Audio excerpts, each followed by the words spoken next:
বহিষ্কাৰ কৰিলে তাৰ দাবী আমাক দিবই লাগিব। আমি মৌলিক অধিকাৰ ক্ষুণ্ণ কৰিলো, আমি মৌলিক অধিকাৰ আমাক লাগিবই লাগিব, আমাক ভোট দিয়াৰ ব্যৱস্থা কৰি দিবই লাগিব, আমাৰ দাবী মানিবই লাগিব,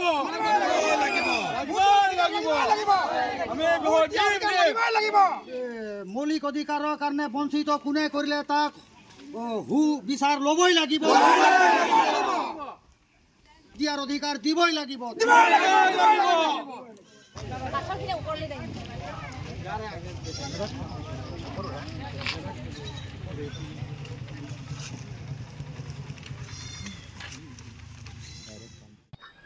পানীতোলা পঞ্চায়তৰ অন্তৰ্গত গুইজান ব্লকৰ আণ্ডাৰত আমি আছিলোঁ। আমাৰ আজু ককা দিনৰ পৰা আমি পানীতোলা পঞ্চায়ততে ভোট দি আহিছোঁ। যোৱা 2018 চনৰ পৰা এটা খামখেয়ালি হ'ল, বাগবাৰী গাঁও বেলেগ আৰু দীঘলীবাৰী গাঁও বেলেগ কৰা হৈছিলে।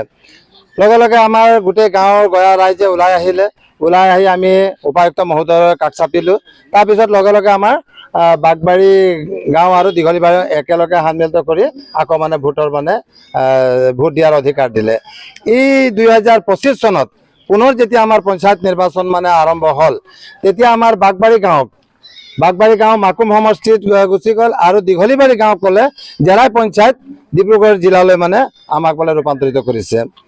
তো গতিকে মই ভাবোঁ পানীতোলা পঞ্চায়তে যেতিয়া বাগবাৰী আৰু দীঘলীবাৰী 3 নং ৱাৰ্ড যেতিয়া আছিলে, যেতিয়া দুভাগ কৰিলে, তে বাগবাৰী মানুহক আঁকোৱালি লৈ আৰু বাকী বাচি থকা যিটো সামগ্ৰী পেলাই দিয়াৰ নিচিনা দীঘলীবাৰী গাঁওখনক না পানীতোলা পঞ্চায়তে আঁকোৱালি ল'লে আৰু না জেৰাই পঞ্চায়তে আঁকোৱালি ল'লে, পেলাই দিয়াৰ নিচিনা আজি এই ভোট গ্ৰহণ দিনাখনো আজি পেলাই দিয়াৰ অৱস্থাত এই অনাই বনাই ৰাস্তাত ঘূৰি থকাৰ নিচিনা পৰি আছে। গতিকে বৰ দুখৰ বিষয়। আজি আমিতো ভাবোঁ, আমি নিৰ্বাচনৰ দিনাখন আমি ভাবোঁ আজি আমি সানমিহলিত এটা মহা উৎসৱ ভাবোঁ। সকলোৱে ইয়াতে ধনী নাই, দুখীয়া নাই, জাতি নাই, ধৰ্ম নাই, একো আমি গোটেই গা লগাই একেলগে আমি এটা মহা উৎসৱৰ নিচিনা আমি ঘৰৰ পৰা ওলাই আহোঁ। গতিকে আজি আমাৰ সেই দিনটো আমাৰ পৰা হেৰাই দিয়া হৈছে। কোনে হেৰাই দিছে?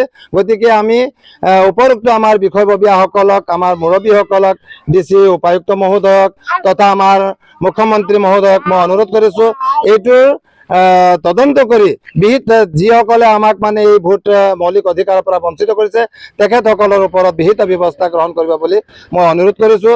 কাৰ গাফিলতি হ'ব? এইটো আগতেও পঞ্চায়তে কৰিছে। আমাৰ মই যেতিয়া উঠিছিলোঁ চলিত বৰ্ষত, তেতিয়াও আমাৰ এইটো পাৰ্ট মানুহৰ নাম নাহিছিলে। কি কাৰণে নাহে? এইটো বাৰপতিটো হ'ব নালাগে, অধিকাৰৰ পৰা হেৰি কৰিছে। এইটো এতিয়া কোনে কৰিছে বুলি ক'ম, কাৰ আমি ক'ম? আমাৰ চব ফালৰ পৰা আমি হেৰি কৰা হৈছে। এতিয়া আমাক কি কৰিলে আমাৰ এইটো হেৰি কৰা হ'ব, আমি তেতিয়া ব্যৱস্থা কৰিব লাগে। যদি নহয় তো আধা মানুহে যদি নিদিয়ে, তেতিয়াহ'লে আমাৰ ৱাৰ্ডটোততো কোনো লাভ নাই নহয়।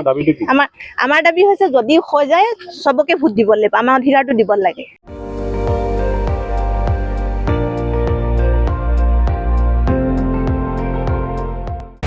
আপুনি চাই আছে ND24, সৰ্বশ্ৰেষ্ঠ নহয় সৰ্বোত্তমৰ দৌৰ।